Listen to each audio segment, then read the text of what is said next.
कभी मरो परंतु यूं मरो की याद जो करे सभी। हुई न यूं सुमृत्यु तो वृथा मरे वृथा जिए। मरा नहीं वही कि जो जिया न आपके लिए।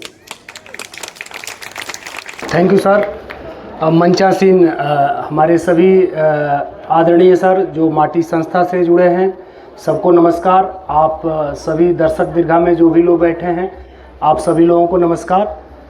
आज का जो सेशन है बहुत ही अनुकरणीय है और किसी विद्वान ने कहा है कि भटक कर ही सही मंजिल मिल ही जाएगी, या गुमराह तो वह हैं जो घर से निकले ही नहीं।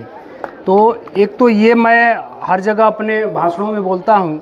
दूसरा चीज़ ये है कि एक हमारे आईजी सर थे शैलेंद्र प्रताप सिंह जी, वो कहा करते थे अक्सर कि सिर्फ होने से कुछ नहीं होता है, सिर्फ होने से कुछ नहीं होता है, अपने होने का हक अदा होना चाहिए। अगर हम जिंदा हैं तो मुझे ज़िंदा नज़र आना चाहिए।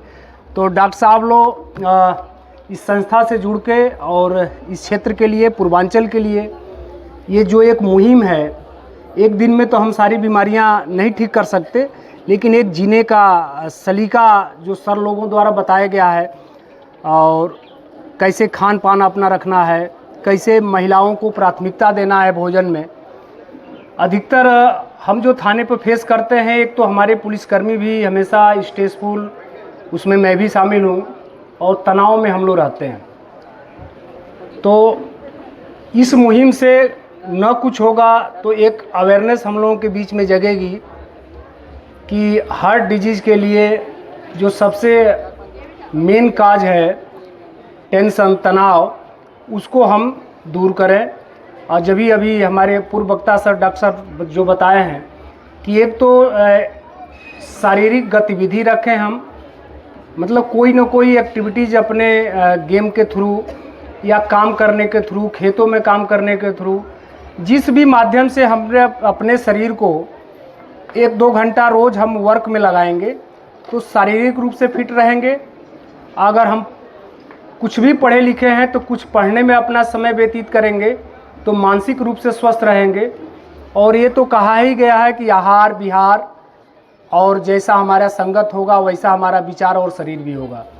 तो अपने आहार विहार को संयमित रखना है। भारतीय परंपरा के अनुसार, जैसा डॉक्टर साहब भी बता रहे थे, कि हमको सूर्यास्त से पहले भोजन कर लेना चाहिए। और मैं विगत 1 साल से इसका अनुसरण कर रहा हूँ, और मुझे ये बताते हुए बड़ा हर्ष हो रहा है कि इसका बहुत ही फ़ायदा मुझे मिला। मेरा वज़न 82 kg था, 82 kg मेरा वज़न था, और मैं 2016 से डायबिटिक भी हूँ और ब्लड प्रेशर का भी पेशेंट था।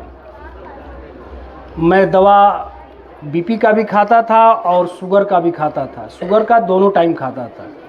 और जब से ये हमने शुरू किया कि शाम को 6 बजे के बाद भोजन बंद कर दिया हमने, तो हमारा एक टाइम का दवा बंद हो गया। और दूसरा वज़न भी हमने मेंटेन कर लिया। लगभग 1 साल में 7-8 kg वज़न भी हमने मेंटेन कर लिया। अब 75 kg वज़न है मेरा।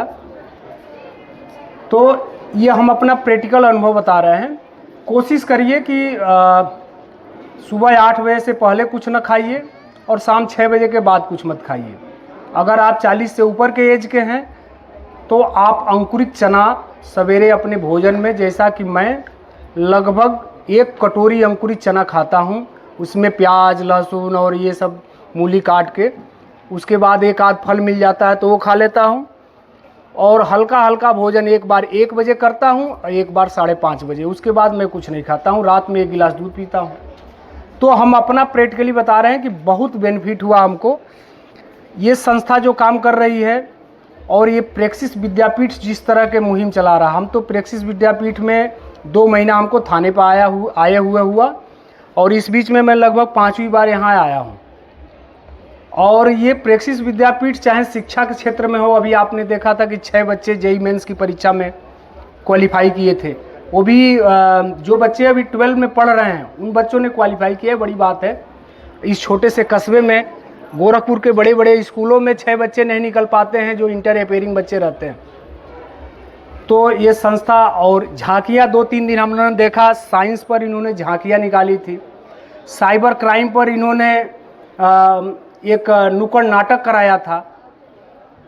तो इस छोटे से कस्बे से और इस तरह की सोच रखने वाला ये जो प्रेक्सिस विद्यापीठ है, और इसमें आप लोग भले ही जो भी संख्या में आए हों, लेकिन इसका एक मोटो हमको जो लग रहा है कि आगे जाके ये संस्था कुछ बड़े मुकाम ज़रूर हासिल करेगी। क्योंकि मैं प्रेक्सिस विद्यापीठ में जब कोतवाली में था तो वहाँ भी हमने देखा, और यहाँ के स्कूल में, और आपका एक हनुमानगंज हमारे चौकी क्षेत्र में स्कूल है प्रेक्सिस विद्यापीठ, वहाँ तीनों जगह पर मैं गया हूँ। तो इनकी सोच अच्छी है, और जो इसके संचालन करता हैं बिल्कुल युवा हैं लोग, MBA और IIT क्वालिफाइड लोग हैं। तो निश्चित रूप से ये संस्था आगे जाएगी। और डॉक्टर साहब लोगों का तो धन्यवाद करिए कि आज के समय में अगर कोई व्यक्ति, ताली बजाइए जोरदार, हमारे आपके बीच में मौजूद हो रहा है अपना समय निकाल के, तो पूर्वांचल के विकास के लिए, पूर्वांचल को स्वस्थ रखने के लिए ये बहुत बड़ा मुहिम है। आप लोग इसका ज़रूर लाभ उठाएं। जो भी डॉक्टर साहब लोग सुझाव दिए हैं उसका हम सभी पालन करें। आप सभी का एक बार पुनः बहुत बहुत धन्यवाद। Thank you. जय हिंद।